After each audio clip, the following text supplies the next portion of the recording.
The first stone was a beginning and an end.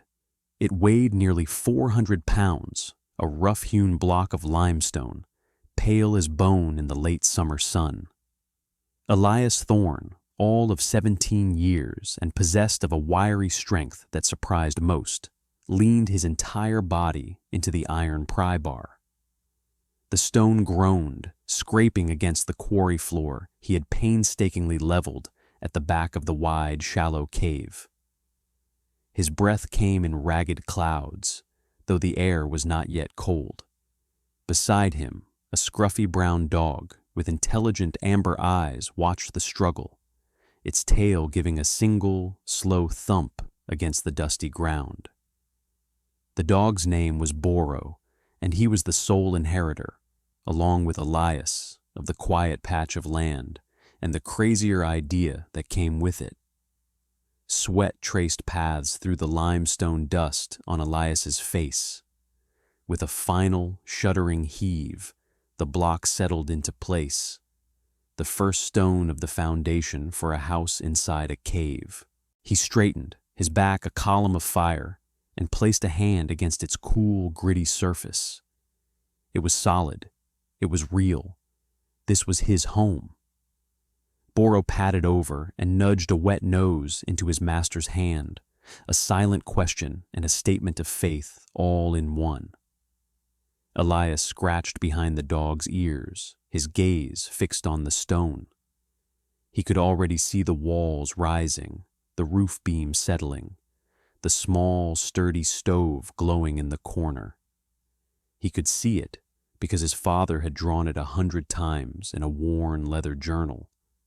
The pages filled with sketches of wind patterns, thermal diagrams, and calculations of stone mass. His father was gone now, taken by the same lung fever that had claimed his mother 2 years prior, leaving Elias with the land, the dog, and the journal.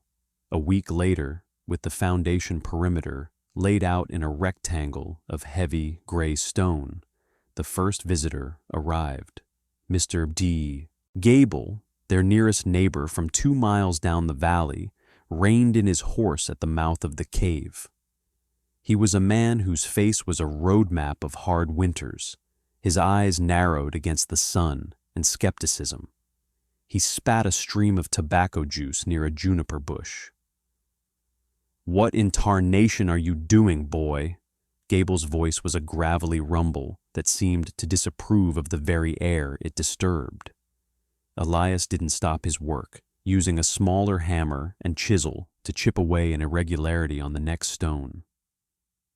"Building a home," he said, his voice quiet, almost lost in the vastness of the cave's opening. Gable dismounted, his boots crunching on the scree. He walked to the edge of the foundation, peering down as if it were a grave. Boro rose, a low growl vibrating in his chest, but Elias gave a soft click of his tongue, and the dog settled, though his eyes never left the older man. "A home? In a cave?" Gable laughed, a short, harsh bark of a sound. "Son, I knew your father was an odd bird, filling his head with books instead of sense, but this is the craziest thing I've ever seen. You'll get a damp in your bones that'll kill you before the first thaw. This whole place will be a block of ice come January." Elias set down his chisel. He looked at the old farmer, his expression unreadable. "I have a plan." "A plan," Gable scoffed, waving a dismissive hand. "Everyone's got a plan till a blizzard comes howling down that valley. The wind'll whip in here and suck the heat right out of your skin. Wait until winter. You'll learn." He shook his head, climbed back on his horse, and rode away without another word, leaving the scent of condescension hanging in the air. Elias watched him go. He looked at the foundation, then at the journal resting on a flat rock nearby, its pages held open by a stone. He traced his father's elegant script with a dusty finger. "The earth is a blanket," his father had written. "The stone is a battery. It holds the memory of heat. A house built against the earth is a house held in a steady hand, not fighting the wind but sheltered by the mountain's arm. He picked up his hammer. The rhythmic chip, chip, chip of steel on stone resumed, a patient and persistent answer to the world's doubt. Boro lay his head on his paws and closed his eyes, content in the sound of his boy's work. The sun dipped lower, casting long shadows that reached from the mouth of the cave, but inside, where the walls would one day stand, the light held steady for a little while longer. The work was a slow, brutal meditation. Each day was a litany of leverage and friction, of muscle straining against the unyielding weight of the earth. He rose before the sun, ate a breakfast of cold oats and water, and began the process of quarrying. He had learned from his father's notes how to read the seams in the limestone, where to drive the wedges to split the rock along clean lines. He would hammer a series of star drills into the stone, a slow, percussive rhythm that echoed in the pre-dawn quiet. Then he'd drive the wedges, one after another, the stone groaning in protest until a sharp crack announced a new block was born. Moving them was the true test. He used a system of thick oak rollers and a long, heavy lever, inching the massive stones from the back of the cave to the growing structure. His hands, once a boy's, were becoming a man's tools. They were calloused and thick, cross-hatched with a permanent lacework of cuts and scrapes. Some nights, he would have to clean grit from a bleeding gash by the light of a tallow lamp, Boro licking his fingers in sympathy. The physical toll was immense, a constant ache that settled deep in his bones, but with it came a profound satisfaction. Each stone set in place was a victory, a word in a sentence only he could write. The walls rose, 3 feet thick, not mortared, but dry stacked, with a precision that left few gaps. He had learned the technique from the journal, a method of fitting and balancing that turned a pile of rocks into a monolithic structure. It was a puzzle in 3 dimensions, and he found a quiet joy in finding the perfect stone for each spot, feeling it lock into place with a satisfying thud. Mrs. Gable came by in mid-autumn, a basket covered with a checkered cloth in her hand. She was a kind woman, her worry as genuine as her husband's scorn.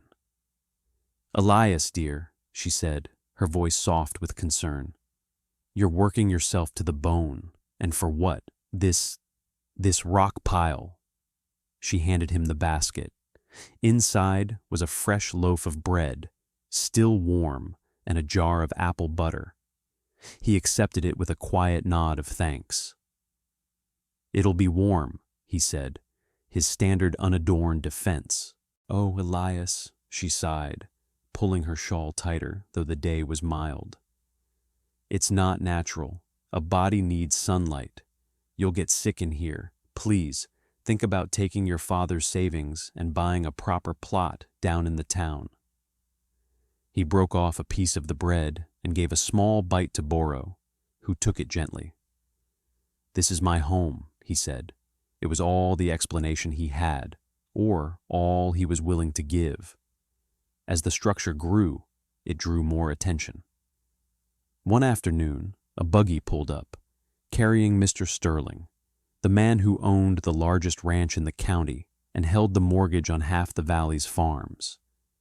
He was a man accustomed to getting his way, dressed in a fine wool coat that seemed out of place in the dusty, unfinished world of the cave.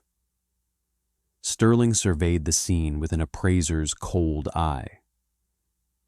"Thorne," he said, not bothering with a greeting, "Gable tells me you're building a tomb for yourself.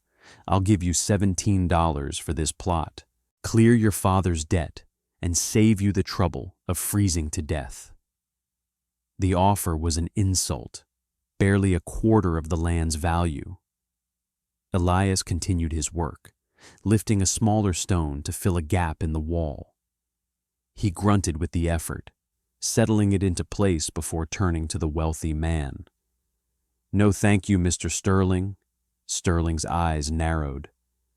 "Don't be a fool. When you're begging for shelter in my barn this winter, the offer will be $10, if I'm feeling generous." He climbed back into his buggy and was gone, leaving behind only the faint smell of expensive cigars. Not everyone was a skeptic. One day, a girl his own age named Clara, the blacksmith's daughter, walked up the path, not with warnings or offers, but with a simple, genuine curiosity. She watched him work for a long time, her head tilted. "My father said you were building a house in the rock," she said. Her voice was clear and direct. Elias paused, wiping sweat from his brow with the back of his arm. "I am." "How will you keep it from being damp?" she asked. It was the first practical question anyone had asked. He found himself wanting to explain. He walked over to the cave wall, where a tiny glistening trickle of water ran down the rock face. "There's a natural seep here. I'm digging a channel for it under the floor to run out the front. The floor will be thick flagstones over a bed of gravel. It will stay dry," he pointed up, "and the chimney will draw the damp air out with the smoke." Clara looked from the seep to the high arched ceiling of the cave. "A chimney? Through the rock?" Yes. He had spent weeks planning it, studying his father's diagrams. It was the most difficult part of the design. She nodded slowly, a small smile touching her lips. "It might just work," she said. It was the kindest thing anyone had said to him in months. She left a small parcel of hard candy on a rock and departed, leaving Elias with a warmth in his chest that had nothing to do with the sun. The most audacious part of the plan was the chimney. It required him to drill a vertical shaft more than 20 feet through solid limestone. Gable had laughed himself hoarse when he heard of it. "He'll be up there pecking like a woodpecker for 10 years. Elias used a long, heavy steel drill bit that he had to repeatedly sharpen at the town forge. Clara's father, the blacksmith, watched him with a professional's interest, offering advice on tempering the steel to hold its edge against the unforgiving rock. It was a painstaking process. He built a scaffold inside the rising cabin, and day after day he would climb up, insert the drill, and strike it with a 12-pound sledgehammer. Strike, rotate a quarter turn. Strike, rotate. The sound was a deafening, monotonous clang that filled the cave. Bora would retreat to the farthest corner, his ears flat against his head. Each blow yielded barely a spoonful of rock dust. It took him a full month of grueling, arm-shattering labor to punch through to the open air on the hillside above. When the drill finally broke through, a cylinder of sunlight, thick with dancing dust motes, lanced down into the dim interior of his half-finished home. It was a moment of pure triumph. He stood in that beam of light, exhausted and covered in white powder, and felt the rightness of his path settle over him like a warm blanket. With the chimney flue established, he built the fireplace and stovepipe connection, a robust structure of carefully fitted stone and clay mortar he made himself. The roof was next. He used heavy timbers he felled and seasoned himself, dragging them to the cave with a block and tackle system anchored to a sturdy old pine. The roof didn't cover the entire cave, only his small, 3-room structure within it. He sealed the gap between his wooden roof and the stone ceiling of the cave with a thick mixture of pitch and dried moss, creating an airtight seal. The window was a single, large pane of glass he'd bartered for with a traveling merchant. trading a stack of perfectly cured oak planks. He set it into the front wall of the cabin, facing the cave mouth. It wouldn't get direct sun, but it would gather the ambient light of the day. The door was thick oak, fitted with iron hinges Clara's father had forged for him at a fair price. By the time the first snow flurries of November danced in the valley, the house was complete. It was a simple, solid thing, a stone box nestled inside a larger stone hollow. From the outside, all one could see was a dark opening in the hillside, but inside it was a sanctuary. He spent his remaining money on supplies, sacks of flour, beans, salted pork, coffee, and a winter's worth of lamp oil. He stacked firewood high against the inner wall of the cave, where it would stay dry. He had 2 rooms, a main living space with the stove, a table, and a chair, and a small sleeping room with a bed frame he'd built into the stone wall. The third, smaller room was a cold storage pantry, naturally chilled by the deep earth. His first night in the finished house was a revelation. Outside, a bitter wind scoured the valley, rattling the bare branches of the aspens. Elias lit a small, economical fire in the cast-iron stove. Within an hour, a profound change occurred. The chill didn't vanish, but it retreated. The thick stone walls, which had felt cool to the touch, began to radiate a gentle, pervasive warmth. It wasn't the scorching, dry heat of a cabin fighting the cold, but a steady, bone-deep comfort. The air was still and silent. The howling of the wind was a distant rumor, a story happening to someone else far away. He sat at his small table, his father's journal open before him. Boro lay on a deerskin rug near the stove, sighing with a contentment he hadn't shown in months. Elias ran his hand over the smooth stone of the wall. It was holding the memory of the fire. His father had been right. He wasn't fighting the winter. He was borrowing the strength of the mountain itself. He felt a wave of gratitude and grief so strong it made his chest ache. He was alone, but he was not lost. He was home. The first month of winter was deceptively mild. A few light snows dusted the valley, melting away in the afternoon sun.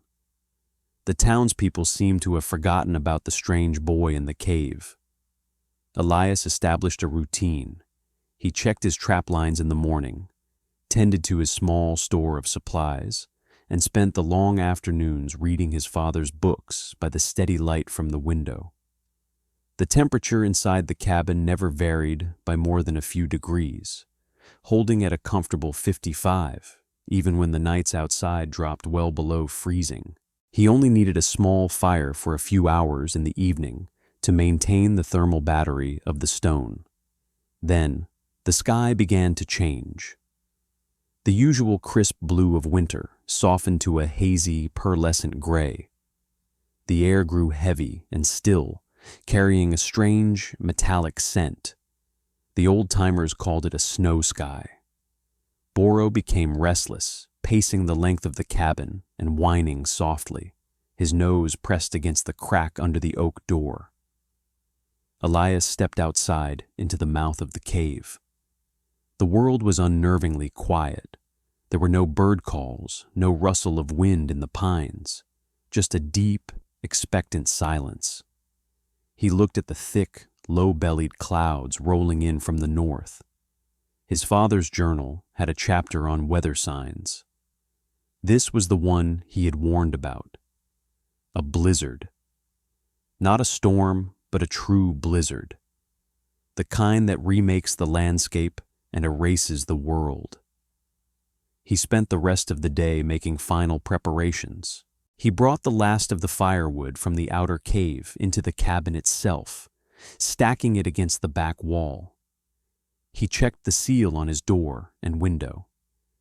He filled every container he had with fresh water from the seep, just in case it froze. By nightfall, The first flakes began to fall. They were small and dry, skittering across the ground like sand. He went inside, barred the heavy door, and lit the stove. The wind began to whisper, then moan, then shriek. Through his single window, he could see the snow beginning to swirl, no longer falling down but driven sideways in a furious horizontal torrent. The mouth of the cave, his only connection to the outside world, was becoming a churning vortex of white. For 3 days, the storm raged. The sound of the wind was a physical presence, a constant deafening roar that seemed to shake the very mountain. But inside the stone walls of his cabin, it was muted to a low, distant hum. The world outside his window vanished completely, replaced by a solid, moving wall of snow. The light faded to a perpetual twilight. The snow began to pile up, drifting deep into the mouth of the cave, sealing him in. Elias was not afraid. He was warm. He was dry. He had food and water. He sat by the fire, reading, mending a tear in his coat, talking quietly to Boro. He kept the fire small and steady, feeding it a single log every few hours. The stone walls drank the heat and gave it back, a silent, faithful promise. He was living inside a fortress of his own making, an island of calm in a sea of chaos.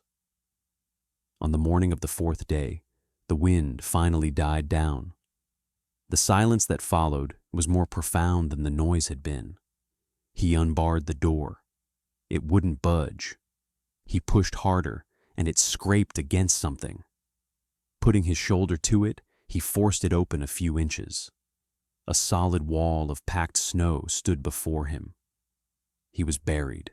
He took a shovel and began to dig, tunneling his way through the massive drift that now filled the cave's entrance. It took him 2 hours of hard labor to carve a narrow passage to the outside world. When he finally broke through, he was met with a sight that stole his breath. The world was gone. Every landmark, the trees, the rocks, the creek bed, was buried under a thick, seamless blanket of white. The snow was piled 15 feet deep in the valley, sculpted by the wind into fantastic drifts and cornices. The sky was a brilliant, painful blue, and the sun on the snow was blinding. There was no path, no road, no sign of human life. It was a beautiful, terrifying, and alien landscape. He was standing there, taking it all in, when he saw movement. A figure, dark against the snow, was stumbling toward the cave. It was moving slowly, collapsing every few steps, a desperate, exhausted crawl. Elias grabbed a rope and plunged into the deep snow, Boro floundering behind him. As he got closer, he recognized the man. It was Mr. Gable. His face was caked with ice, his lips blue. One of his hands was bare and already turning a waxy white. He was half frozen and delirious. "The roof," Gable mumbled, his voice a hoarse croak. "The weight of the snow caved in. Martha, at the neighbor's, I was checking the livestock." He collapsed into the snow, his body finally giving out. Elias looped the rope under the old man's arms and began the grueling task of dragging him back to the cave. It was like pulling a sled through wet sand. He was gasping for air by the time he got Gable through the tunnel and into the cabin. He laid him on the deerskin rug near the stove and carefully began to remove his frozen coat and boots. He recognized the signs of severe frostbite on the man's hand and feet. He filled a basin with lukewarm water from the seep, never hot, his father's journal had warned, and submerged the man's frozen extremities. Gable slowly came back to awareness, his eyes wide with disbelief as he looked around the small, warm room. He stared at the stone walls, the gently glowing stove, the quiet order of the space. The roar of the blizzard was gone, but the memory of its fury was fresh. Here, there was only peace. "It's warm," Gable whispered, the words catching in his throat. He looked at Elias, his eyes filled with a dawning, painful understanding. "It's warm." Elias said nothing. He just tended to the man's wounds, his movements calm and efficient. He wrapped Gable's hands and feet in clean cloths and covered him with a thick wool blanket. He brewed a pot of strong, hot coffee. He had a plan, and it was working. Mr. Gable was the first. Over the next 2 days, as the stunned survivors of the valley began to dig themselves out, more came. Mrs. Gable arrived, frantic with worry, and broke down in tears of relief when she saw her husband alive and warm. She hugged Elias tightly, sobbing into his shoulder, her apologies lost in the folds of his worn wool shirt. Then came the Millers, a young couple with a baby, their cabin completely buried, the roof groaning under the impossible weight. They had escaped with nothing but the clothes on their backs and the baby wrapped in every blanket they owned. Elias welcomed them in, giving the mother and child his own small bed. The baby, who had been shivering uncontrollably, soon quieted in the steady warmth, its tiny fists uncurling in sleep. The cave cabin became a refuge, an ark in a white wilderness. The space was cramped, with people sleeping on the floor and sharing the limited space, but no one complained. They were alive. They were warm. The quiet, strange boy they had all dismissed as a fool was now their savior. He moved among them with a quiet competence, sharing his food, rationing the coffee, ensuring everyone had a blanket. He spoke little, but his actions were a powerful sermon. On the 3rd day after the storm, the most unlikely visitor arrived. A small, exhausted party of men reached the cave, and at their center was Mr. Sterling. The wealthy rancher, his fine coat now torn and filthy, looked utterly defeated. His grand house, built on an exposed ridge to command a view of the valley, had been a trap. The wind had shattered his expensive glass windows, and the snow had poured in. His furnace had failed, and his servants had fled. He had spent 2 days huddled in his frozen mansion before his ranch hands could dig a path to him. Sterling stumbled into the warmth of the cabin and sank onto a wooden crate, his arrogance stripped away by the cold. He looked at the families huddled together, at the sleeping baby, at Elias calmly stoking the fire. He saw not a tomb, but a sanctuary. He saw a wisdom that his money could not buy, and his influence could not command. He watched Elias for a long time. Later that evening, as Elias was checking the dressings on Mr. Gable's hands, Sterling approached him. The rancher held out a small leather pouch, heavy with coins. "I want to pay you for the food, the shelter," Sterling said, his voice rough. "Name your price." Elias looked at the pouch, then at the man's face. He simply shook his head. He looked around the crowded room, at the faces illuminated by the soft lamplight. "We're neighbors," he said. The words, simple and direct, landed with more force than any rebuke. Sterling slowly lowered his hand, the pouch of gold suddenly feeling cheap and useless. He nodded, a deep, humbling acknowledgement passing between the rich man and the poor boy. In that moment, the social order of the valley had been inverted. Wisdom wasn't measured in acres or dollars, but in the quiet, steady warmth radiating from a wall of stone. Clara arrived the next day. She had helped secure her own family's home, and then, consumed by a gnawing worry, had made the treacherous journey across the snow-choked valley to check on him. When she saw the crowd of people sheltered in his home, the look on her face was a mixture of relief and awe. She didn't say, "I told you so." She didn't have to. She just walked over to him, took his chapped, work-worn hand in hers, and squeezed it. It was enough. The thaw came slowly, painfully. As the snow melted, the true extent of the devastation was revealed. Roofs had collapsed. Livestock had frozen. Entire homesteads were ruined. The blizzard of '88, as it came to be known, was a brutal culling. But in the heart of the valley, a new story was taking root. The story of the boy who built his house in a cave. The work of rebuilding began, but this time it was different. People came to Elias not to mock, but to ask questions. Mr. Gable, his hands still bandaged but his pride healed, was the first. "My boy," he said, his voice thick with emotion, "you have to teach us. Teach us what your father knew." Elias brought out the worn leather journal. He didn't lecture or boast. He simply opened the book and shared his father's knowledge. He showed them the diagrams of thermal mass, explained how to use the earth as an insulator instead of fighting it as an enemy.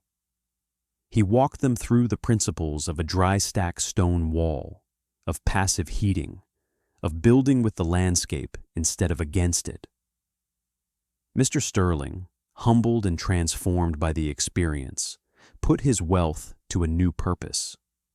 He financed the quarrying of more limestone, not for a grand mansion, but for thick, solid foundations and walls for his neighbors. He paid for new tools and hired a stonemason from the city to help teach the finer points of the craft, working under Elias's quiet direction.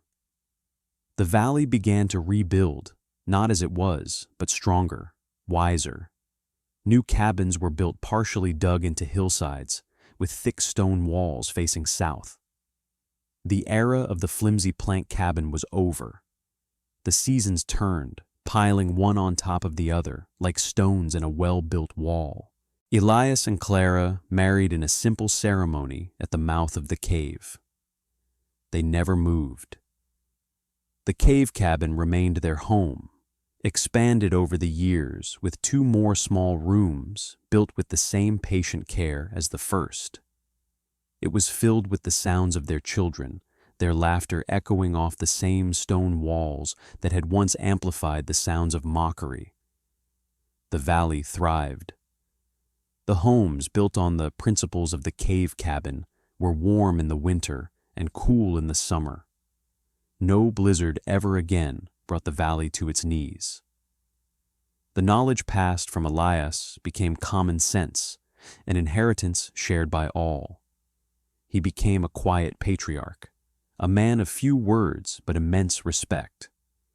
People came to him not for orders, but for advice, which he gave as simply and solidly as he laid a stone. 20 winters after the great blizzard, Boro died. The old dog had grown gray around the muzzle and stiff in the joints, but his amber eyes had never lost their intelligent light. He spent his final days sleeping on the deerskin rug by the stove, the same spot where he had lain on that first triumphant night. One morning, he simply didn't wake up. Elias carried his old friend's body to the top of the hill overlooking the cave and buried him beneath a lone pine tree. He carved a simple marker from a flat piece of slate. Boro. He was a good dog. He stood there for a long time, his hand on the cold stone, remembering the patient, thumping tale that had been the only applause he'd needed. Elias lived to be a very old man. His hair turned the color of the limestone he had built his life from. His hands were gnarled and arthritic, but they never lost their strength. He saw his children grow and have children of their own. He saw the valley transform from a hardscrabble settlement into a prosperous, resilient community. He saw the story of his youth become a local legend, a tale told to wide-eyed children on cold winter nights. He died peacefully in his sleep, in the bed he had built into the stone wall of his home, with Clara holding his hand. The entire valley mourned his passing. They buried him on the hill beside his faithful dog. They commissioned a stone marker, cut from the same quarry at the back of his cave.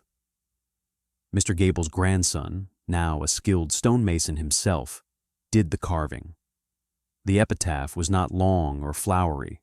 It consisted of 3 simple words that summed up the entirety of his life, his struggle, and his triumph.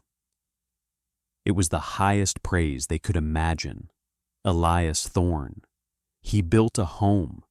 Years faded into decades. The world outside the valley changed in ways the original settlers could never have imagined. But in that quiet corner of the mountains, the legacy of the boy who listened to the earth endured. The cave cabin still stands, a local monument now, preserved by the community. Smoke no longer curls from its chimney, but on cold winter days, if you place your hand on the thick stone walls, you can still feel a faint, residual warmth held deep within. It is the memory of a fire lit long ago, a testament to the stubborn, quiet wisdom of one who chose to build his home not against the storm, but in the steady protective arm of the mountain.